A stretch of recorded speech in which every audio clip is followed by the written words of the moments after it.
This week, we mark the 20th anniversary of the 9/11 attacks with stories examining some of the ways that day transformed the nation and the world. Tonight, Chief Correspondent Anna Navaz begins our coverage with a look at the effect on millions of American Muslims. After 9/11, the lives of millions of American Muslims changed overnight. For the 20 years that followed, U.S. national security would be transformed. Pop culture and media representations of Muslims took a different angle. And over the years, U.S. presidents have explicitly taken very different stances on how Muslims should be seen. The enemy of America is not our many Muslim friends. It is not our many Arab friends. Our enemy is a radical network of terrorists and every government that supports them. The attacks of September 11, 2001, and the continued efforts of these extremists to engage in violence against civilians has led some in my country to view Islam as inevitably hostile not only to America and Western countries, but also to human rights. All this has bred more fear and more mistrust.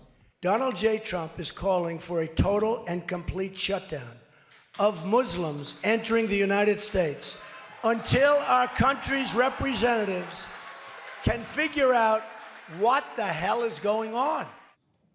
Now we have three perspectives on the Muslim American experience after September 11th. Bahar Azmi is the legal director of the Center for Constitutional Rights. It's a nonprofit legal advocacy organization. Margery Hill is the executive director of Muslim Arc, a faith-based human rights education organization. And Farhana Kara is a civil rights advocate and the founder and former executive director of Muslim Advocates. Welcome to you all. Thank you so much for making the time to be here. Margery, I want to start with you because when you think back to the attacks of 9/11, you were very young. You were a student at the time. What do you remember about that moment and about what changed for you and people around you afterwards? 9/11 happened a week before I was returning back to Santa Clara University. And our campus was impacted because one of my classmates, she was on Flight 93. And so those vigils and the types of conversations we had to have in class, every class, we talked about 9/11. And at that time, I was one of the few Muslims on campus. We were called to speak for all Muslims, regardless of their country of origin. Why did this happen? What were some of the grievances? And that cottage industry started to develop within the years that I was in undergrad and then also in graduate school, of us to become area experts and at times native informants to understand Muslims for national interests.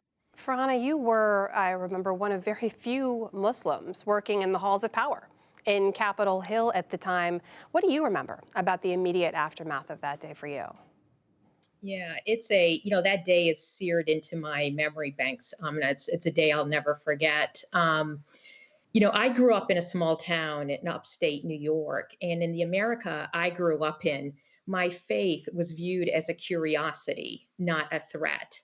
But in an instant, on that morning, things would change. And ironically, as the orders were given for me and my colleagues to flee the Senate office complex because we believed actually that Flight 93 might be heading our way, ironically was in a meeting to discuss legislation being introduced by my boss at the time, Senator Feingold, to end racial profiling by law enforcement. And at the time, the conversation about biased policing was really primarily focused on African American and Latinos. But now the conversation would change. And, I remember that the following day, as I was going to work, the day after September 11th, I was riding the subway, the metro in DC. And for the first time, I had this feeling of people just staring at me and sizing me up, trying to determine whether I was a threat. I had never had that feeling before, and it's a feeling that many Muslims, I think, had that day and the days after. Bahar, what about you? Have you experienced those same kinds of things you heard Farhana talking about? I was in New York on that day and felt the horror that all fellow New Yorkers and other parts of the country felt. And I experienced some of it, but I think our focus as a human rights community turned or had to turn fairly quickly to what I would call a human rights crisis created by the Bush administration against Muslims externally through two massive military interventions in sovereign Muslim nations and the development of offshore prisons to conduct interrogation and torture. And then almost immediately also domestically through mass sweeps of Muslim communities and detentions of non-citizen Muslims with the presumption that they were terrorist suspects simply because they may have committed civil immigration violations. Farhana, how were you seeing that show up in political circles? I mean, we know anti-Muslim sentiment sort of spilt into political rhetoric as well. What were you seeing happen there and really over the many years that followed? Yeah. So, in those early days, you had almost a coming together with even President Bush at the time, going to a mosque in Washington, D.C., calling on the American people to not target and single out their fellow Americans who happen to be Muslim. But that sentiment of goodwill and coming together, unfortunately, quickly changed. And in part, it was a result of the political, the military goals and the unfortunate ways in which Muslims were being demonized and unfortunately painting our community with one broad brush as the threat. And, in those early days, it caused some American Muslims to dig deeper, to do more, to show and prove that they were truly loyal Americans. I remember people going out and buying American flags and putting them in their front yards. My brother, in those first couple of weeks after 9/11, shaved his goatee, wore a baseball hat every day to school because he didn't want to draw undue attention or scrutiny. So it's been a very tough last 20 years for the American Muslim community. And Marguerite, of course, there's a very specific other intersection here, which is the intersection of that growing anti-Muslim sentiment and the long history and existing anti-Black sentiment and racism in this country. So specific for Black Americans, how did you see that play out over the years?